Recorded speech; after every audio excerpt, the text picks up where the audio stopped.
bezgeyên destan, şerbetên Osmaniyan, hunera Ebruye û gelek tiştên din. Ramazan li qada Sultan Ahmedê dîsa rengorengo ye.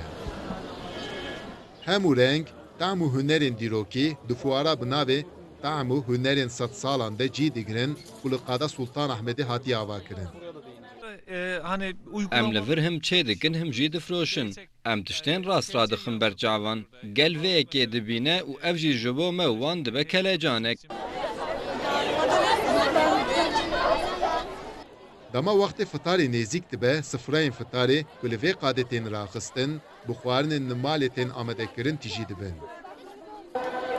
Bi banga mele herkes difitire û li qadê bêdengiyek dest pê dike. Piştî fitarê herî zêde şerbetên Osmaniyan tên vexwarin.